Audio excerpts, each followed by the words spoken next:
The final part of this faith exercise in combating imposter syndrome is to simply hold on to the vision, okay? And you really need that vision sometimes, because you got to understand sometimes it may get worse before it gets better. In the case of Moses in Exodus 5, verses 1 through 18, when he went to actually carry out what the Lord told them to do, go to the elders will present you and support you in your approach of Pharaoh. He goes to Pharaoh. He tells him, the Lord says, let my people go. The very same day that he approaches Pharaoh for the first time, Pharaoh's response isn't like, oh yeah, that's amazing. I hear you. I know the Lord sent you. Nah, man. Instead, what Pharaoh does is make work harder for the Israelites. He tells the slave drivers to stop providing them with straw to do their work. So now not only are the Israelite slaves having to do the work, but they have to find the materials to do the work. And by the end of this, the slave drivers are approaching Moses and telling him, may the Lord judge and punish you for making us stink before Pharaoh and his officials. You have put the sword in their hands and an excuse to kill us. Basically, like, you done made things so much worse for us. Nobody asked you for this. Nobody told you to do this.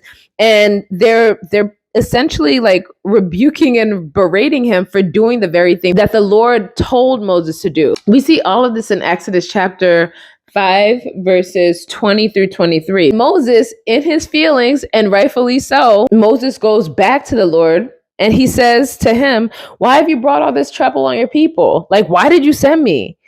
Ever since I came here, ever since I came to Pharaoh as your spokesman, he's been even more brutal to your people. And you have done nothing to rescue them. So at this point, it's almost like he didn't call God a liar. But if he were to assess the vision and the plan that he was given, part of it was that he would perform signs before the people would be rescued and allowed to be released. That hadn't happened yet. Moses had not performed a miracle, okay? Part of the reason why it's so important to hold on to the vision when you have imposter syndrome is because when things start to get hard after you've moved forward with obedience in the plan or the assignment that you've been called to, it may cause you to question if the Lord actually sent you. It may cause you to question if the Lord is actually present in this situation that he's called you to. And it may also cause you to question whether or not the Lord will actually do the things that he said he would do.